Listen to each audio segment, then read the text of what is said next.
తెలంగాణ ప్రజలకు నమస్కారం.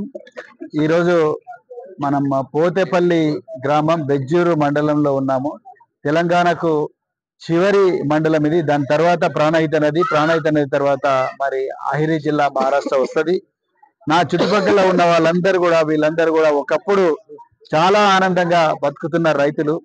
ఒక్కొక్కరికి కనీసం అంటే 4 ఎకరాలు 5 ఎకరాలు 6 ఎకరాలు 8 ఎకరాలు కూడా ఉన్నది. ఉదాహరణకు నా పక్కన ఉన్న వీరు గారికి 8 ఎకరాల పొలం ఉండే, మంచిగా సంవత్సరానికి 1 పంటనో 2 పంటలు వేసుకొని బతికేవాడు వీరు.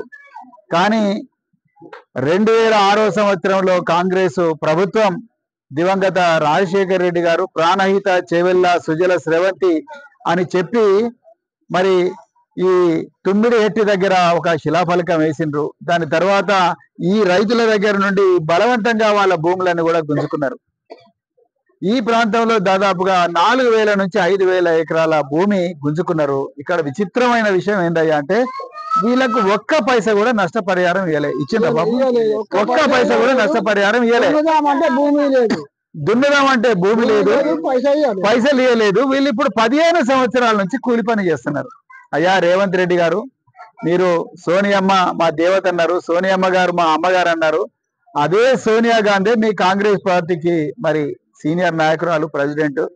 దయచేసి మీరు వచ్చి ఈ రైతుల గోస కన్నీళ్లు తొడవండి. భూములు గుంజుకోవడం కాదు, వీళ్ళ బాధలు చూడండి ఒకసారి.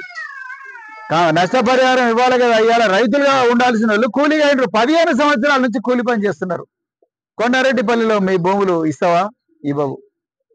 మీ సొంత భూములు ఇస్తావా? ఇవ్వవు. వీళ్ళ భూములు గుంజుకుంటే దాంట్లో కాలువల్లో నీళ్లు వాడతలేవా? మురికి గుంటలైనవి. ఇవాళ ఆ ప్రాణహిత చేవెళ్ళ కాలువలు మురికి గుంటలైనవి. మరి దానికి నష్టపరిహారం ఇవ్వాలి కదా. తీసుకున్నావు. వీళ్ళకు పరిహారం కట్టాలి. ఇప్పుడు ఎకరం 20 లక్షలు ఉన్నది. మరి ఎవరు ఇవ్వాలి? తెలంగాణ ప్రభుత్వాన్ని డిమాండ్ చేస్తున్నా, దయచేసి ఈ పేద రైతుల గోస అర్థం చేసుకోండి. రైతులుగా బతికిన వాళ్ళు ఇవాళ కూలీలుగా బతుకుతా ఉన్నారు. అందుకొరకే ఇక్కడ ఉన్న బీజేపీ ఎమ్మెల్యేకి అయితే ఆయనకి సోయి ఉందో లేదో కూడా నాకు తెలియదు, హరీష్ బాబు గారికి. సో ఇక ఆయనకు చెప్పి కూడా లాభం లేదు. ఏమన్నంటే నేను నా ప్రభుత్వం లేదు ఇక్కడ అంటున్నాడు. కేంద్రంలో నరేంద్ర మోడీ ఉన్నాడు. మరి నరేంద్ర మోడీ బడేబాయ్, రేవంత్ రెడ్డి చోటేబాయ్. మరి మీ ఇద్దరు బడేబాయ్ చోటేబాయ్ మధ్యలో అదాని కూర్చున్నాడు ఇప్పుడు. సో మీరు ముగ్గురు కలిసి ఏమైనా చేయాలని అడగాలి కదా హరీష్ బాబు. ఆయన అడగడానికి నోరు కూడా వస్తలేదు, దానికి భయం. సో ఈ పరిస్థితుల్లో మరి ఈ వీరు లాంటి రైతులు ఎంతమంది ఉంటారు? వీరు రైతులు అందాజు ఈ గ్రామంలోనే 10 మంది ఉన్నారంటే చాలా గ్రామాల్లో కూడా భూమి పోయిన రైతులు ఉన్నారు.